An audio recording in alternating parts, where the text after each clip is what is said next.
بسم الله الرحمن الرحیم.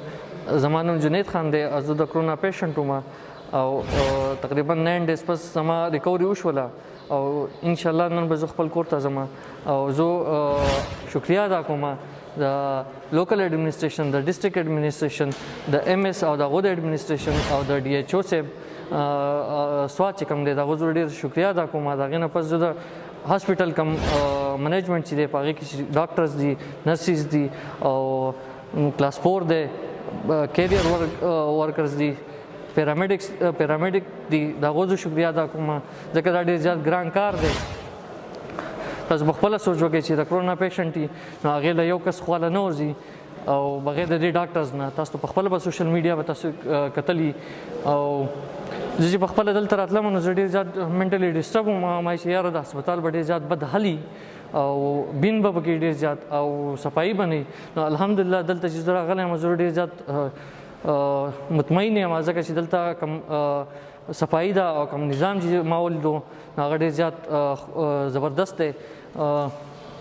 په دې کې مالا خوراک چې شو هغه به هوټل نه راتلو، کم میډیسن چې دي هغه به راتلل، داسې ټیشو منرل واټر هغه به ماله راتلل. نو ما ته هېڅ قسمه تکلیف نشته. په ما پسې به ډاکټرز راتلل، ایم ایس صاحب راپسې راغلی دی او ډېر خلک راپسې راغلي دي، تپوس یې رانه کړی دی چې یاره څه تکلیف څه دغه خو راته نشته او زه ډېر زیات شکریا ادا کوم ځکه ډېر زیات ګران کار دی. د کرونا پیشنټ له څوک کلاسونه نه وړي هغه هر چا ته پته ده ځکه هر سړی یېرېږي.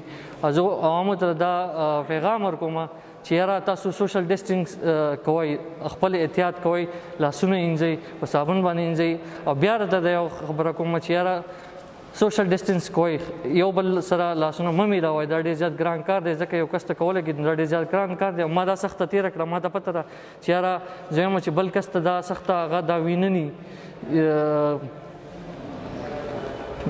دا سخته هغه وینني. نو زه د دې د وجې نه تاسو ته درخواست کوم چې یاره یو بل سره لاس مه میلاوئ، لاسونه وینځئ. ډېر زیات ګران کار دی، ډېر زیات ګران کار دی او بس د الله نه دعا کوئ، ټول مسلمانانو ته دعا کوئ چې یاره دا کم وبا چې دی دا خدای پاک ختمه کړي، د هندوانو نه دې هم ختمه کړي، د نورو خلکو نه دې هم ختمه کړي ځکه دا بیا مسلمانان به په دې کې هم راګیر کېږي. نو دعا کوئ او دې ډاکټرس ته هم دعا کوئ، ډېر زیات ګران کار دی.